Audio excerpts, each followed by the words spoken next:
Welcome back to Trading 360. I'm Nicole Petalides. It's time for the big three stocks, three charts, three trades. And Kevin Green will take us through the charts. Here to take us through the trades, Aquiles Larrea, founder and CEO of Larrea Wealth Management. I'm glad to see you both.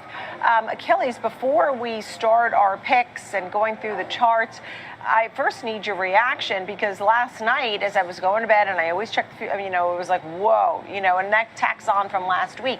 What did you make of the action when you were going to bed and you saw futures were down and you saw selling across, right? We just talked about the Nikkei down 12.5%.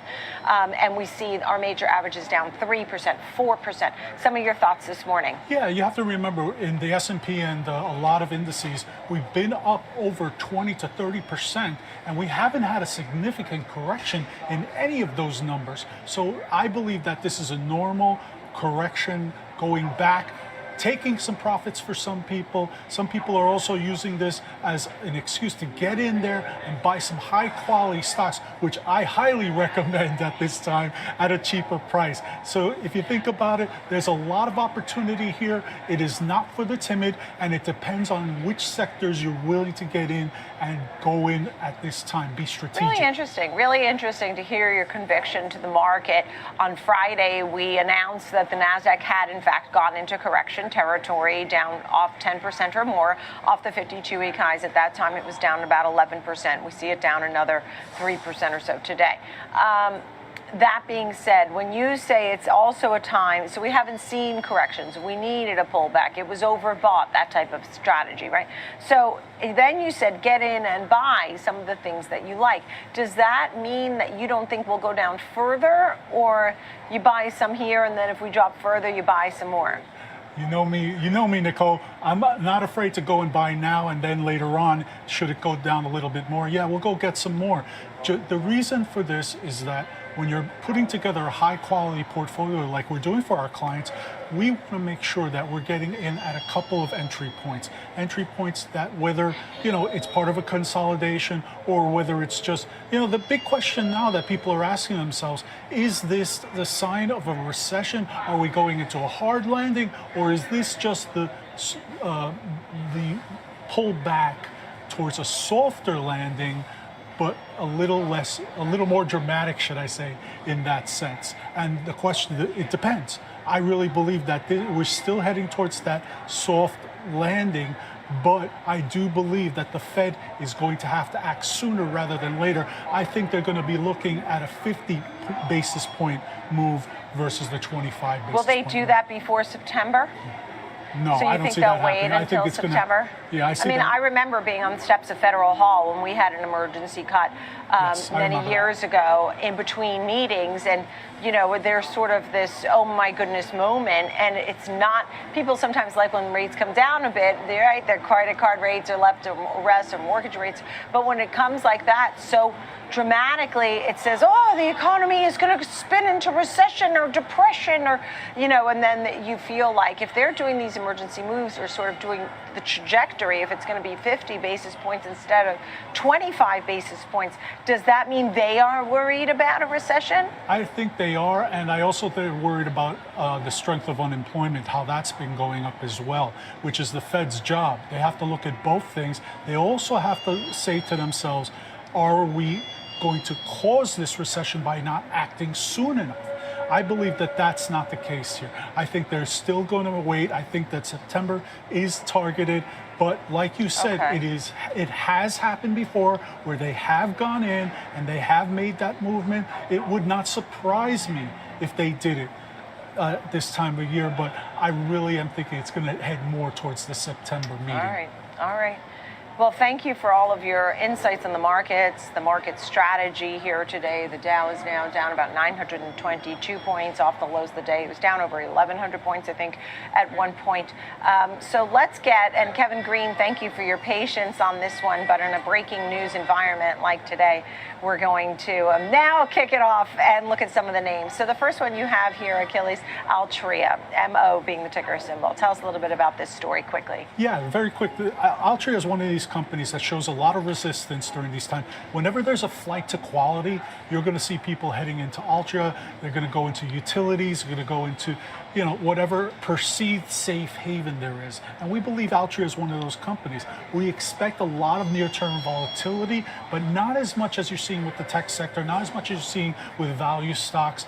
Altria, yeah, it's down about $1, $1.50 or so right now, but you're not going to see it go down to $10 that you saw with other sectors. Plus, it's got an excellent dividend. That, along with a perceived growth, we should see about 9% move to the upside in this 12 to 18-month time period. All right, so that's actually a good move. 9% would be a nice move to the upside. Let's hear what Kevin Green has to say about the chart today. Kevin?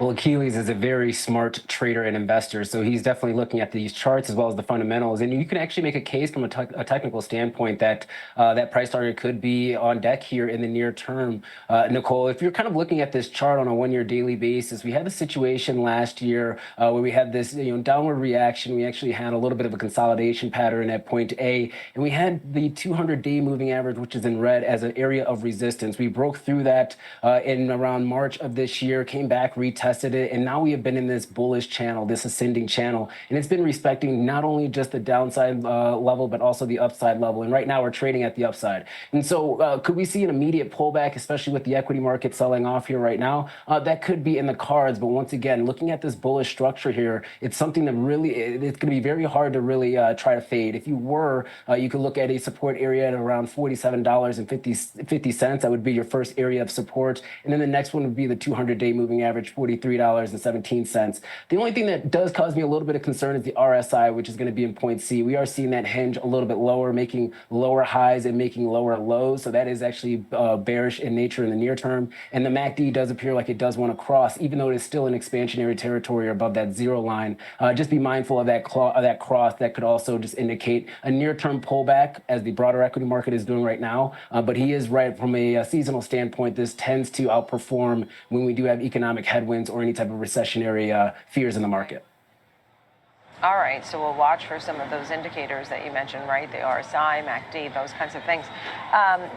Next up you have Con Ed, is another name that I believe you like and has some potential. Tell us a little bit about this story. Yeah, Con Ed's one of these companies that first off, New York City just gave them a big raise, right? I believe it was around $70 per person.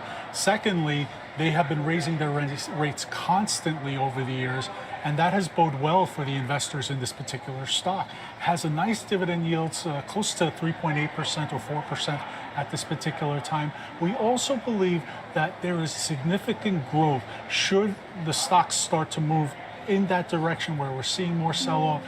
This is a perceived flight to quality type stock, as are other utilities, and people will want to get into this. Also, this is a high quality stock as a whole, and we could see a move towards the upside of 6 to 7% in an 18-month time period, which doesn't sound like a heck of a lot right now, but with what's going on, it could be a welcome refuge. Right, and you talked about, picking up some stocks, using buying opportunities as we're seeing pullbacks across the board with the S&P at 52.17. How far do you think the S&P can go down? I mean, are you worried?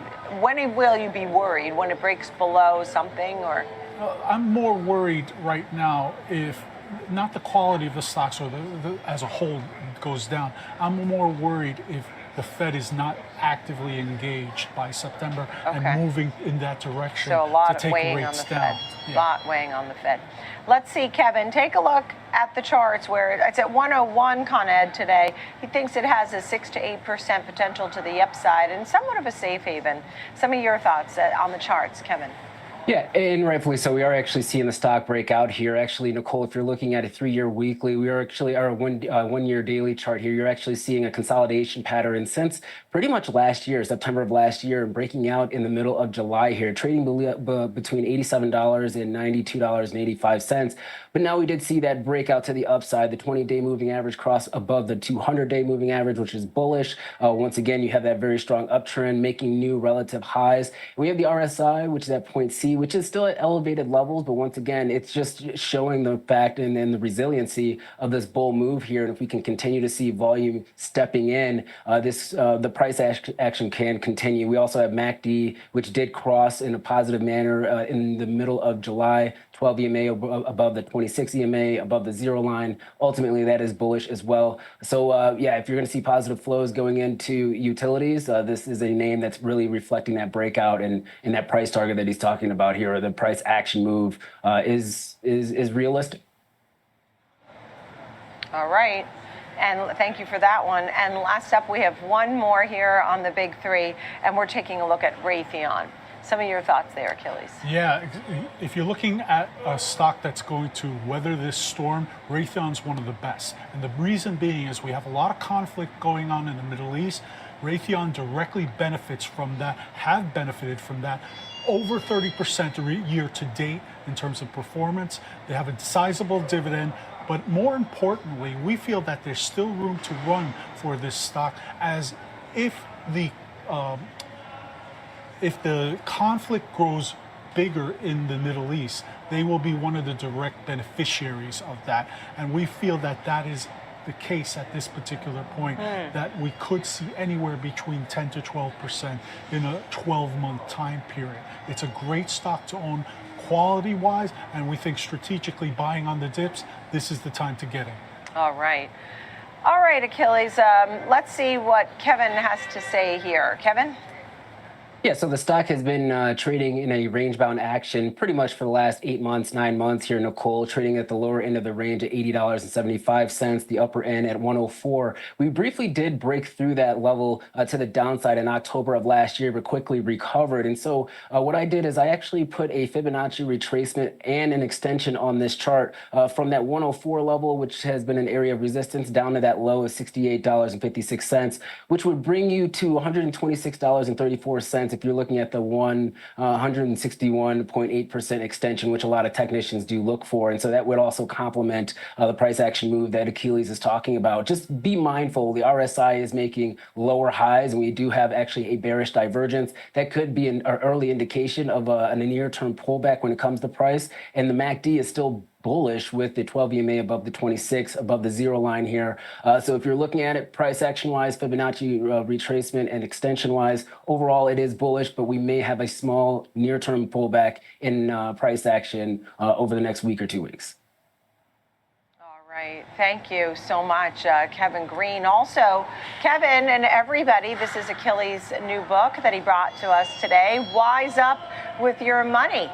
And it's about financial literacy, financial discipline, and we congratulate you, Achilles, on your, you've been an author before, but congratulations on your latest book, so people have the opportunity to get that. Aquiles Larrea of Larrea Wealth Management, and our own Kevin Green there on the charts. Thank you both for the big three today.